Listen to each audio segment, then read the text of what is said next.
अपविलसत्वचनामृतं च अद्वैतभावपटुताहितबुद्धिरस्य ज्ञानेश्वरस्तु भगवान् अवतीर्णैव श्रीरङ्गनाथ गुरुराज नमोस्तु तुभ्यम्।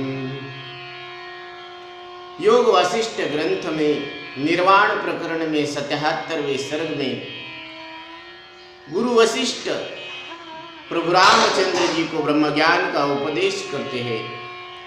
चित्त रूपी वृक्ष को मूल सहित उखाड़ फेंकने का उपाय और अविद्या रूप कारण के अभाव से देह आदि कार्य के अभाव का वर्णन।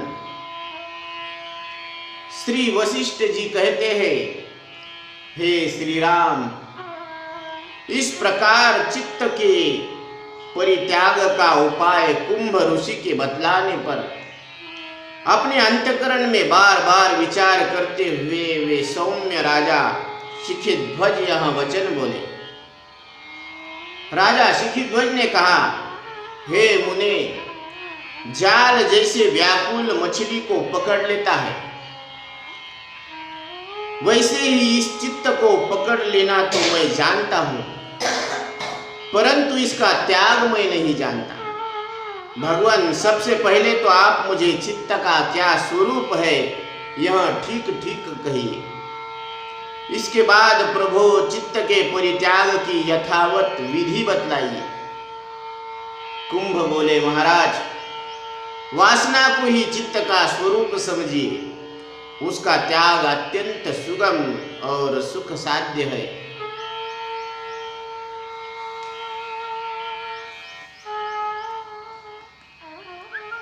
राज्य की अपेक्षा उस त्याग में अधिक आनंद है और पुष्प की अपेक्षा वह अधिक सुंदर है। मूर्ख के लिए तो चित्त का परित्याग करना उतना ही दुस्साध्य है जितना कि पामर के लिए साम्राज्य प्राप्त करना। राजा शिखिध्वज ने कहा, मुने, आपके वचन से चित्त का स्वरूप वासनामय है यह तो जानता हूं, परंतु उसका परित्याग वज्र को निगल जाने की अपेक्षा भी अत्यंत दुष्कर मानता हूं। यह चित्त संसार रूपी सुगंधित पुष्प है, दुख रूपी दाहजनक अग्नि है तथा शरीर रूपी यंत्र का संचालक है। इसका अयानाश त्याग जिस तरह होता है वह बतलाइए।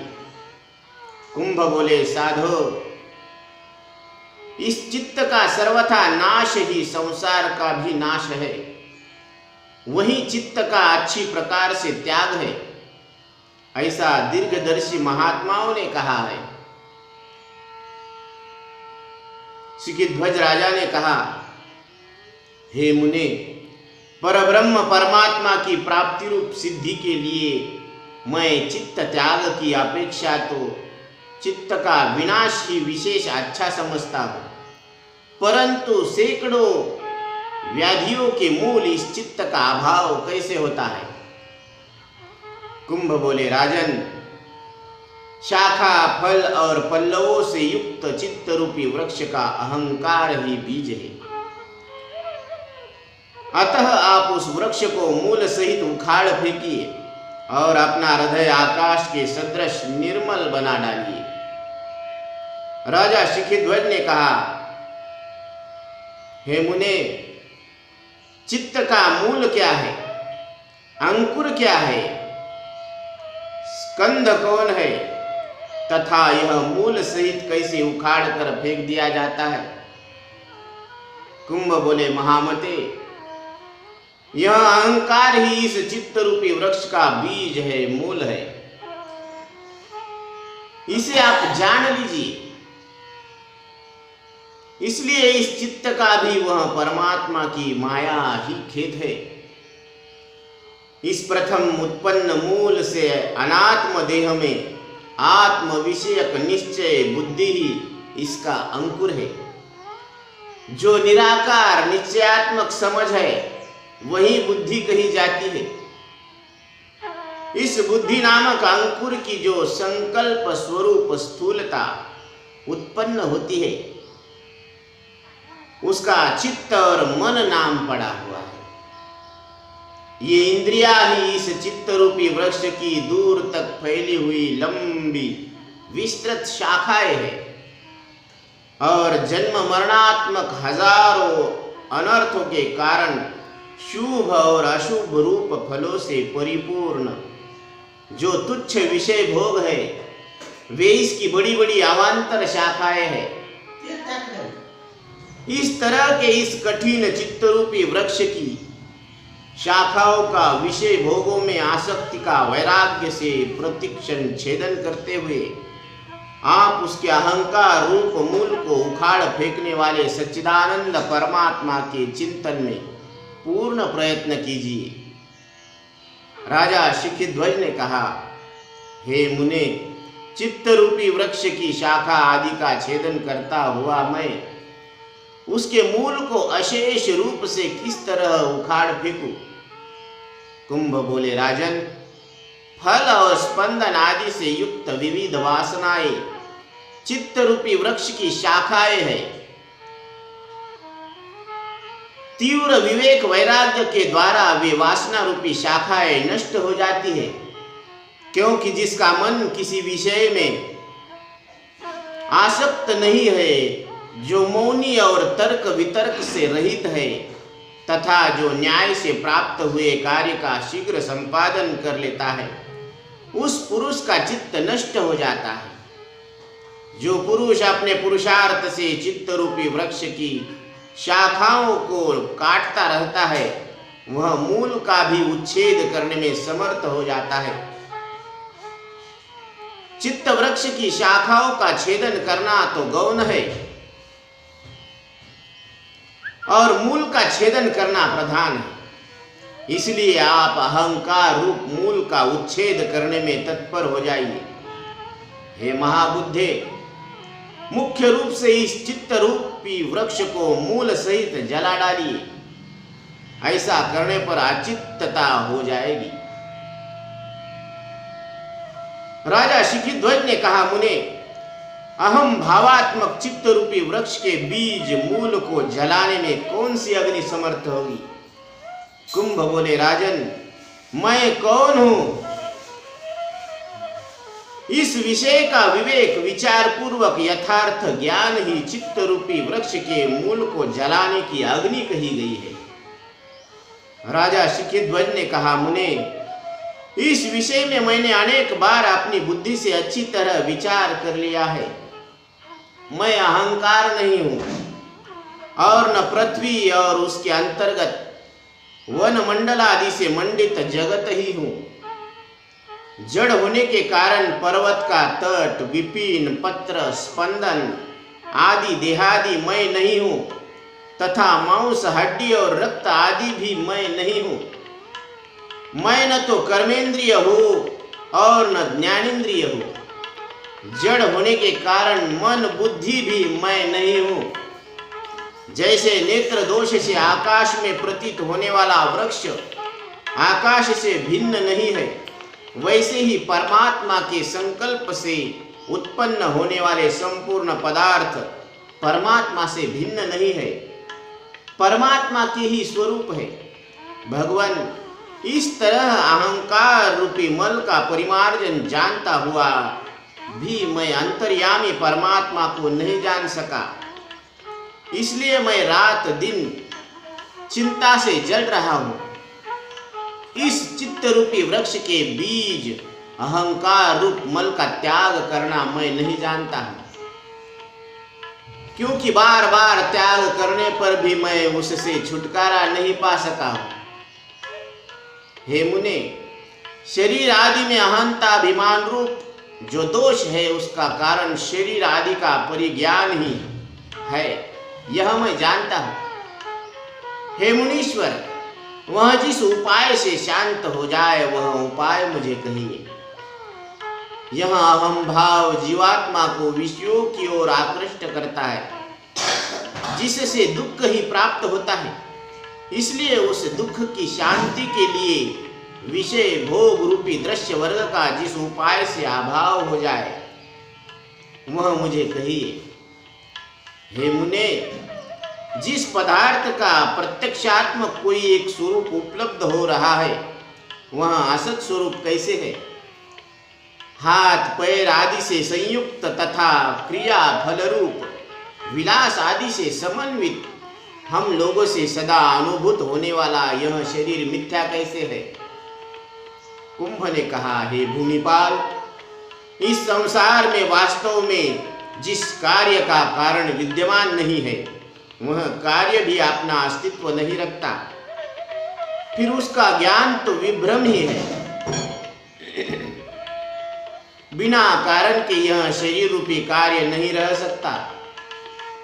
जिसका द्रव्य बीज नहीं है, जिस द्रव्य का बीज नहीं है उसकी उत्पत्ति कहाँ कभी होती है? अर्थात कभी नहीं।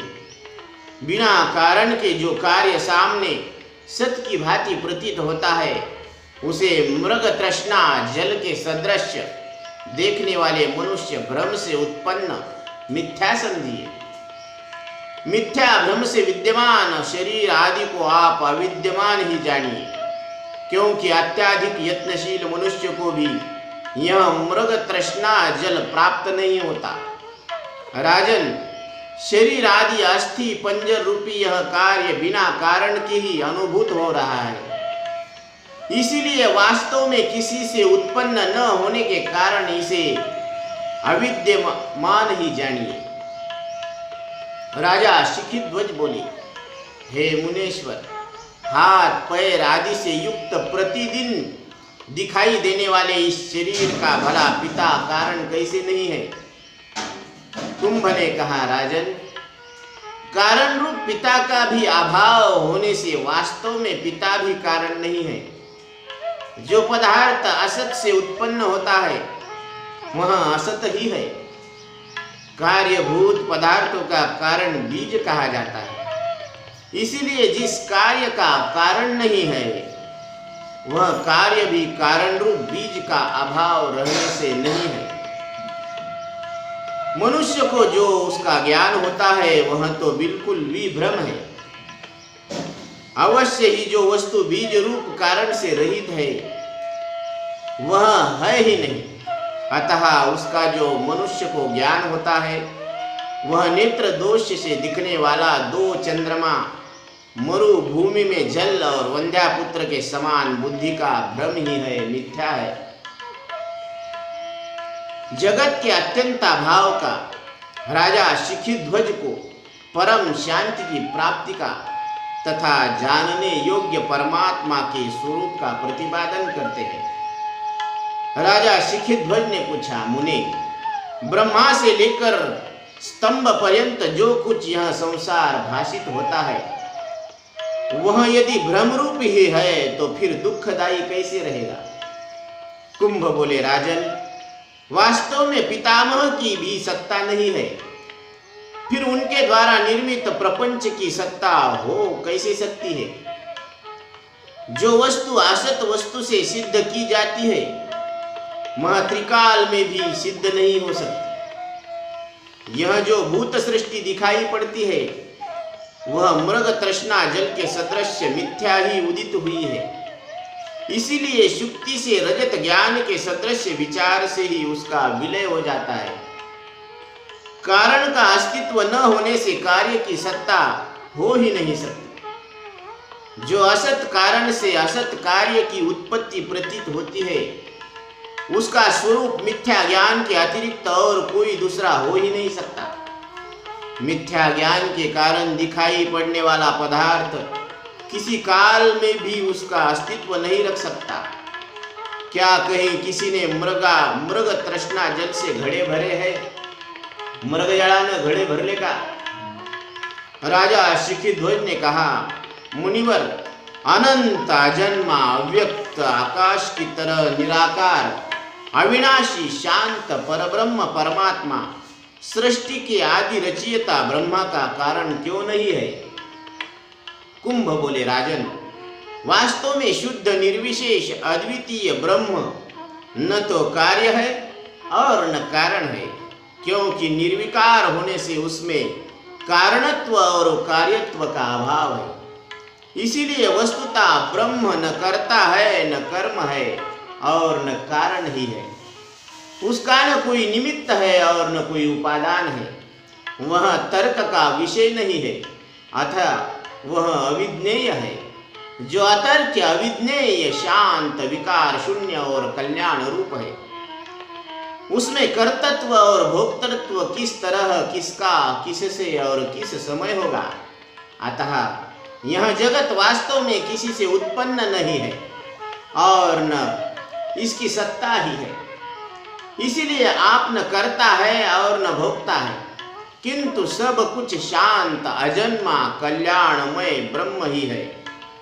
वास्तव में कारण की सत्ता ही नहीं है।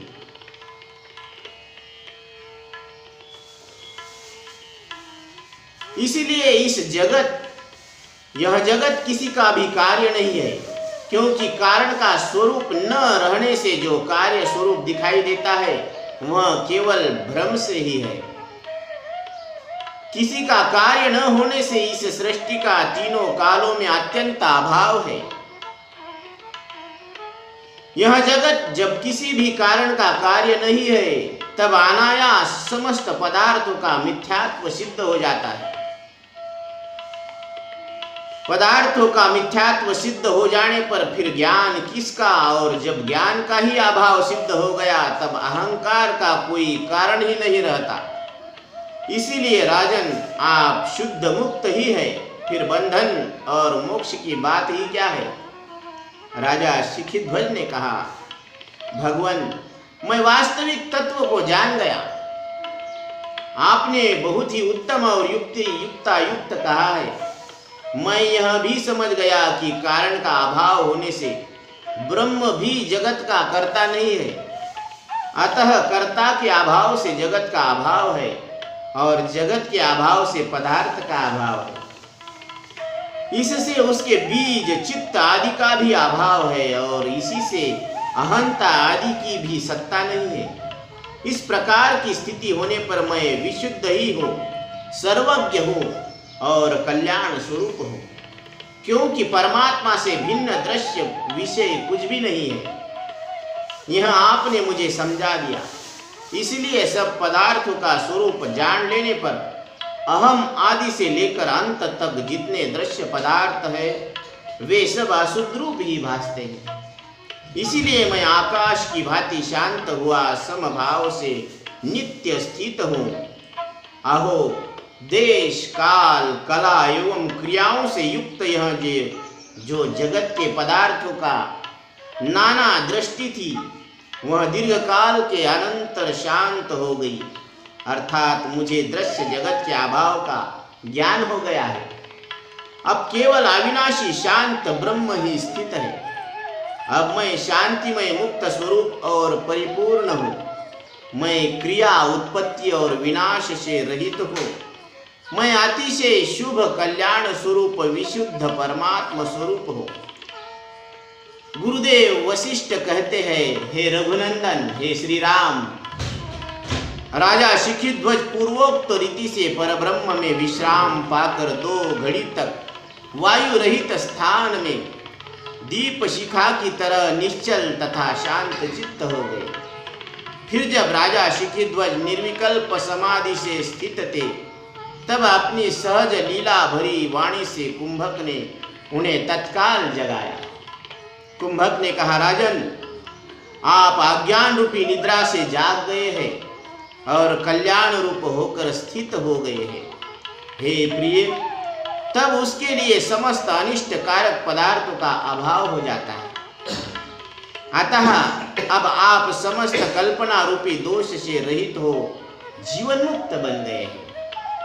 श्री वशिष्ठ जी कहते हैं, हे श्री राम, जब मुनि श्रेष्ठ उस कुंभ ने राजा शिखिध्वज को इस तरह समझाया, तब वे ज्ञानी हो गए और महामोह से रहित ही शोभा पाने लगे। तब कुंभ ने कहा, महाराज, मैंने पहले जिस आत्म तत्व का उपदेश दिया था उसे ग्रहण कर अज्ञान रूपी आवरण से मुक्त हो जाने के कारण आप दैदीप्यमान होकर खूब शोभा पा रहे हो। अब आपको जानने के लिए जो यह कुछ बच गया था उसे सुनिए। राजन, यह जो कुछ भी स्थावर जंगम नानाविध आकार प्रकार से भरा हुआ जगत दिखाई पड़ता है, वह सब कल्प की समाप्ति में विनष्ट हो जाता है। तदनंतर जब महाकल्प की लीला समाप्त हो जाती है, तब एकमात्र प्रसन्न गंभीर सर्वव्यापक सच्चिदानंद परमात्मा ही अवशिष्ट रह जाता है। वह परमात्मा केवल चिन्मय विशुद्ध शांत परम ज्ञान स्वरूप है। वह तर्क रहित अविज्ञेय समस्वरूप कल्याणमय निंदा रहित ज्ञान से परिपूर्ण एवं निर्वाण ब्रह्म स्वरूप है। इसीलिए राजन, परमात्मा से भिन्न कोई भी दूसरी कल्पना संसार में नहीं है। आपको जो निर्मल परमात्म तत्व ज्ञात हुआ है, वही परिपूर्ण और अविनाशी ब्रह्म है। संपूर्ण आकार प्रकारों से युक्त हो प्रकट हुआ वह संसार सर्वस्वरूप होकर सदा ही स्थित रहता है। प्रत्यक्ष आदि प्रमाणों से अगम्य होने के कारण वह अनिर्वचनीय अति उत्तम और विलक्षण पदार्थ है। यह सर्वस्वरूप परमात्मा सबका आत्मा है। वह अति सूक्ष्म शुद्ध तथा अनुभव स्वरूप है। वह वास्तव में न करता है, न कर्म है और न कारण ही है। वह सच्चित आनंदमय परमात्मा अविनाशी अगम्य तथा स्वयं अनुभव स्वरूप है। यह जगत यथार्थ रूप से जान लिए जाने पर वह परम कल्याण कारक हो जाता है, क्योंकि यह परमात्मा के संकल्प से उत्पन्न होने के कारण परमात्मा का परमात्म स्वरूप ही है। किंतु यदि जगत यथार्थ रूप से न जाना गया तो वह भयंकर दुख देने वाला और अकल्याणकारक होता है। जैसे अग्नि चित्र विचित्र रूप से आविर्भूत हुई, वह वास्तव में अपने स्वरूप से रहती है, वैसे ही संकल्प से अन्यान्य रूपों में आविर्भूत हुई भी ब्रह्म सत्ता अपने यथार्थ ब्रह्म रूप से ही स्थित रहती है। वैसे ही वास्तव में जगत का कोई भी कारण नहीं है, अतः इसका तीनों कालों में अत्यंत अभाव है। जगत का अत्यंत अभाव है। ब्रह्म ही जगत के रूप में प्रतीत होता है। कुंभ ने कहा, महाराज, अपनी ही सत्ता में स्थित ब्रह्म वास्तव में तो न किसी का उपादान है और न किसी का निमित्त कारण है। वह केवल विशुद्ध अनुभव रूप है। अनुभव रूप उससे भिन्न दूसरा कुछ भी नहीं है। जो कुछ अहंता आदि जगत प्रतीत होता है, वह भी ब्रह्म का संकल्प होने के कारण अनंत ब्रह्म रूप ही है। राजा शिखिध्वज बोले, हे मुनिवर, मैं जानता हूँ मानता हूँ कि कल्याणमय परमात्मा में वास्तव में अहंकार आदि जगत नहीं है, परंतु उसमें जो जगत का ज्ञान होता है वह किस कारण से होता है, इसे शीघ्र मुझे बताइए। कुंभक ने कहा, साधु, असीम जगत का विस्तार करने वाला जो अनादि अनंत ब्रह्म है, वही अपने संकल्प से जगत और जगत के ज्ञान के सदृश बनकर अवस्थित है। इसलिए वही जगत स्वरूप कहा जाता है। जिस प्रकार जल में रस सार वस्तु है, उसी प्रकार सब पदार्थों का सार वस्तु परमात्मा ही है। यदि शांत ब्रह्मरूप पद जगत का कारण माना जाए, तो फिर निष्क्रिय अगम्य अतर्क्य आदि शब्दों से ब्रह्म का वर्णन किया गया है, वह कैसे सिद्ध होगा? इन सब युक्तियों से यह निश्चित होता है कि वास्तव में वह ब्रह्म किसी भी कार्य का न निमित्त कारण है और न उपादान कारण है। अतः इस सृष्टि का अस्तित्व किसी काल में है ही नहीं। चिन्मय परमात्मा के अतिरिक्त इस सृष्टि की दूसरी कोई सत्ता है ही नहीं जिससे भी उसका वर्णन किया जाए। इसलिए यह सिद्ध हुआ कि जड़ दृश्य जगत की सत्ता है ही नहीं। जो भी कुछ दिखाई देता है वह हर तरह से चैतन्य घन ही है और संकल्प से स्फुरित हो रहा है, वही अहम भाव जगत आदि शब्द और शब्दार्थ रूप रसों से युक्त सा होकर भासता है। घट पट आदि जागतिक वस्तु चिन्मय नहीं हो सकती, क्योंकि जागतिक वस्तुओं का नाश अवश्यम भावी है। हे साधु, यह चैतन्य है और यह जड़ है, इस प्रकार की जो कल्पना होती है वह केवल चित्त की चंचलता है, दूसरा कुछ भी नहीं है। संसार में केवल चेतनत्व ब्रह्म की ही सत्ता है, दिव्यत्व और एकत्व कुछ नहीं है, केवल कल्पना मात्र है राजन। इसलिए जगद्रूप पदार्थों की सत्ता का अभाव होने के कारण भावना की आसक्ता अनायास सिद्ध हो जाती है। संपूर्ण भावनाओं की आसक्ता होने पर तो आपकी अहम भावना का अस्तित्व कैसे रह सकता है? अहम भाव का अभाव होने पर फिर दूसरा बचता ही कौन है, जिसे कि चित्त कहा जाए। इसलिए चित्त ही अहंकार रूप है। अहमर्थ से भिन्न दूसरा चित्त नामक पदार्थ है ही नहीं। अतः वासना से रहित शांत मन से युक्त और मौनी हो जाने पर आप अनंत सच्चिदानंदमय हो जाते हो। शुद्ध चैतन्य के दृष्टि से संबंध में जड़ पदार्थ की कदापि सिद्धि न होने के कारण जड़ पदार्थों की भावना भी अभाव हो जाने से भावना जनित जीव रूप नहीं रहता, केवल स्वयं परमात्मा ही रहता है। सब ब्रह्म स्वरूप ही है, सर्वम खल्विदम ब्रह्म इत्यादि वेदार्थ भावना से जनित ब्रह्म साक्षात्कार द्वारा केवल चिन्मय ब्रह्म के ही प्रकाशित हो जाने पर फिर शोक कहाँ है राजन? फिर तो शोक का अत्यंत अभाव हो जाता है। समस्त द्वैत का बाद हो जाने पर एक ब्रह्म रूप ही अद्वैत रह जाता है। वह ब्रह्म विशुद्ध कारण शून्य शाश्वत एवं आदि और मध्य से रहित है। इस प्रकार वशिष्ठ ऋषि प्रभु रामचंद्र जी को ब्रह्म ज्ञान का उपदेश देते हैं। इसलिए यह योग वासिष्ठ ग्रंथ बहुत ही पवित्र है और इसमें जो ज्ञान भरा हुआ है वह भी पवित्र है। इस पवित्र वाणी को पाकर मानव जीवन धन्य हो गया है और वह धन्य जीवन हम भी उसका आनंद ले। यही यह संदेश योग वासिष्ठ ग्रंथ से प्रभु रामचंद्र जी के निमित्त से अपने को दिया गया है।